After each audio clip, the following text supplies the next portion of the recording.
Continuamos en La Venganza Será Terrible por las 7:50. Recuerden que también estamos en contacto a través de redes sociales como La Venganza Radio y en el WhatsApp de los oyentes, a donde pueden escribirnos, que es 6585-5580. Hablaremos hoy de Yelizaveta Vorontsova, que quiso ser zarina. Ubiquémonos en Rusia, mediados del siglo XVIII. La emperatriz era Isabel I y no tenía hijos. Había declarado sucesor a un sobrino, el duque Pedro, que iba a ser Pedro III. La esposa de Pedro era, como bien sabemos, Catalina, que iba a ser Catalina II la Grande, de quien hablamos siempre. Sí. Pedro y Catalina entonces iban a ser zar y zarina. Pedro, el heredero, era un personaje muy extraño. Hemos hablado alguna vez, muchas veces hemos hablado, de su poca afición al aseo personal. Era sucio. Sí. Se lo puedo decir ahora, que ni estamos en Rusia, ni Pedro es zar. Claro. Pero si estuviéramos en Rusia y Pedro fuera el zar, quién sabe si yo sería ahora tan cocorito. Algunos dicen que Pedro estaba completamente loco. Se emborrachaba casi todos los días, no respetaba ningún protocolo cortesano, ni siquiera con su mujer Catalina. Estaba obsesionado con el manejo de la tropa que le correspondía, pasaba revista 10 veces por jornada. Cuando estaba en algún sitio alejado de su tropa, hacía maniobrar con idéntica seriedad a unos soldaditos de madera o de plomo y que siempre llevaba consigo. Bueno, en su primera juventud escondía a los soldaditos, ¿vio? Pero sí, ya adulto, ya perdió cualquier vergüenza y desplegaba ostensiblemente sobre las mesas largas filas de soldados en medio de sus aposentos. Estas mesas tenían unos latones que al moverse imitaban el estruendo de los fusiles.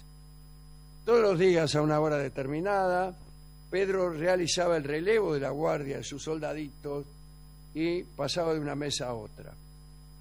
Catalina escribió que Pedro asistía a ese desfile vestido de uniforme y obligaba a sus criados a presenciar el ejercicio. Estas situaciones no le impedían al duque Pedro correr tras las mujeres. Había tenido unos problemas venéreos que pudo solucionar y esto le dio tanta alegría que tenía varias amantes, ¿no? Invitaba a sus cenas íntimas a cantantes y bailarinas, y en cambio sentía una completa indiferencia por Catalina. Sin embargo, la mantenía al corriente de sus calaveradas y le pedía consejo. Por ejemplo, consultaba a su esposa acerca del mejor modo de adornar sus aposentos para recibir a la señora Teplova, de quien estaba enamorado. Y para complacer mejor a aquella dama, acumuló fusiles, gorros de granadero, espadas y banderas, de modo que el lugar tenía el aire de un arsenal. La amante que el heredero Pedro quiso más fue Yelizaveta Vorontsova, que era una mujer de buena familia, sobrina del vicecanciller Mikhail Vorontsov. Yelizaveta no era bella, dice la crónica. Era medio visca, picada de viruela y rengueaba, pero compensaba la desgracia física con un temperamento fogoso, siempre dispuesta a cantar, a beber, a revolcarse en el lecho o a proferir injurias. Tenía maneras tan vulgares que el duque quedó maravillado.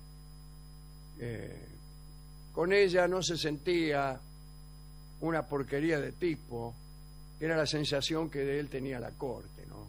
No lo avergonzaba su propia fealdad, ni su falta de educación, ni su carencia de tacto político, ni sus ganas de sostener juegos de infancia. Igual. Acerca de Elisabetta escribió el barón de Bretteville. A ver. Carece de espíritu, dijo el barón de Bretteville. Con respecto a la figura, no puede imaginarse cosa peor. Bueno. También opinó el alemán Scherer. Juraba como un soldado, olía mal y escupía al hablar.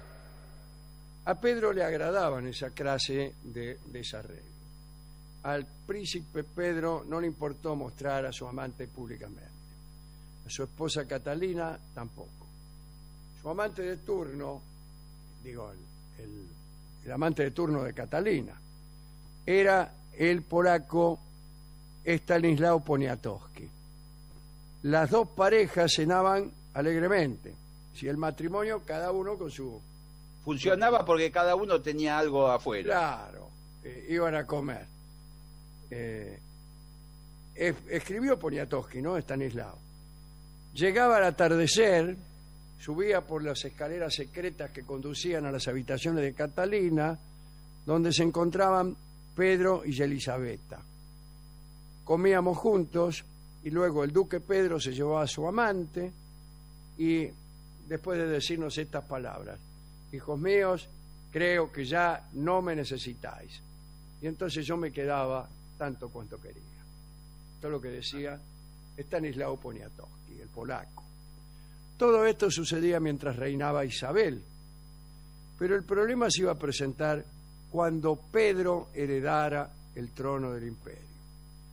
Pedro le había jurado a Elisabetta Vorontsova que la haría su esposa en cuanto pudiera. Y esta idea era apoyada por la familia Vorontsov, que hacía fuerza para que Pedro se divorciara de Catalina. Y Pedro estaba bastante convencido. Solo esperaba el momento propicio. Mientras tanto, Elisabetta anduvo altanera por la corte como si fuera la esposa legítima del heredero. Catalina la llamaba la Pompadour. Y tan agrandada estaba la mina, la Vorontsova, que disponía sobre las habitaciones del palacio y, recibía a nobles que creían prever su jerarquía y le ofrecían su ayuda o se la solicitaban. Tipos que se estaban preparando para que Vorontsova se volviera emperatriz. La cosa no cambió mucho cuando la emperatriz Isabel murió y llegó Pedro al poder. Catalina se mantenía replegada y humillada, y el zar seguía con su amada Elisabetta y con sus extravagancias. Cuentan que el día del entierro de Isabel, Pedro llevó su insolencia hasta el colmo de bailar detrás del féretro. Bueno, todo esto que viene ya lo conté como 500 veces, ¿no? Que es la destitución de Pedro. La vida siguió en el palacio igual. Pedro seguía prefiriendo a Elisabetta y despreciando a su esposa Catalina. En 1762 ordenó que se entregara a esta chica, la Vorontsova, las insignias de la Orden de Santa Catalina, que estaban reservadas a las zarinas y a las esposas de los herederos al trono. Sí. Mientras Pedro tenía estos gestos, sucedió algo que es lo que sabemos todos y da cuenta de la aparición del carácter de Catalina. Catalina conspiró con unos cuantos, entre los que estaban los hermanos Orlov, y provocó una revuelta que derrocó a Pedro, que lo único que atinó a hacer fue a emborracharse. Y ahí le comunicaron: flaco, te derrocamos. Y quedó tan perturbado que en medio del asunto ordenó que lo dejaran dormir varias horas, cuidado por Elisabetta. Despidió a todo el mundo, salvo a su compañero, se metió en la cama. Es lo único que hizo. Un rato más tarde lo buscaron los oficiales, le quitaron todas las condecoraciones, le dieron un traje civil y Pedro lloraba, parece, todo el tiempo. Un funcionario, Nikita Panin, le indicó que de acuerdo con la orden de la nueva zarina, que era Catalina, en lo sucesivo sería tratado como prisionero de Estado y sería destinado a una casa de descanso ahí en Ropcha, no lejos de San Petersburgo. Espantado, Pedro redobló el llanto y de rodillas le pidió al funcionario que por lo menos no lo separaran de Yelizaveta. Y Nikita Panin le dijo que la emperatriz no podía permitir que Yelizaveta acompañara al prisionero, porque algo así equivaldría a legitimar el adulterio. Así que a Yelizaveta la enviaron a Moscú.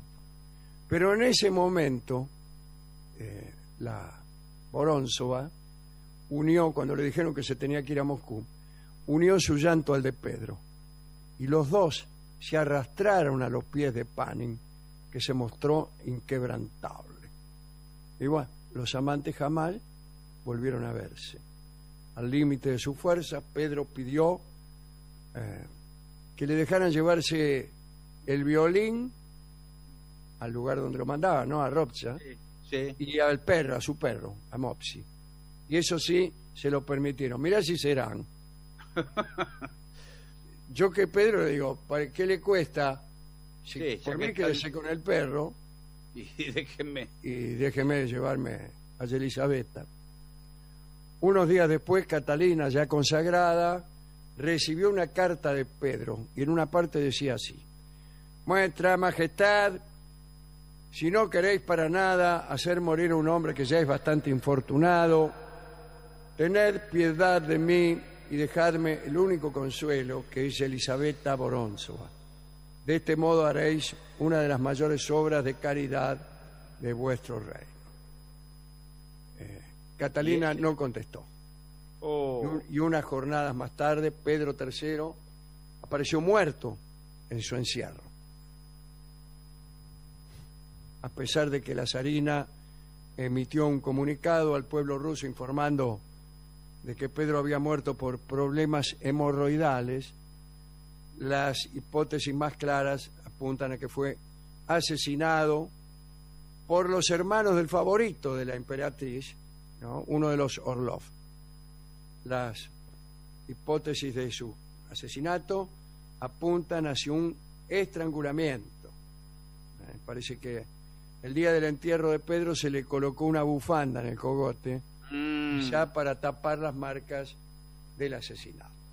Acerca del destino de Yelizaveta en Moscú, ningún cronista ha dado noticias. Solo se sabe que murió en 1792. Esta es la historia del derrocamiento de Pedro, que un poco la sabemos de memoria. Bueno, Sí. Se la contaron en el restaurante donde van. me la Putin con contaron sus en hijos. el restaurante donde Sí. van los hijos de Putin. Sí. Bueno, ¿qué canción podemos escuchar para amueblar esta triste historia? Vamos a escuchar entonces Catalina Bahía, ajá. que no es Catalina la Grande, No. pero van a cantar una canción que van a cantar Pedro y Pablo. Adelante.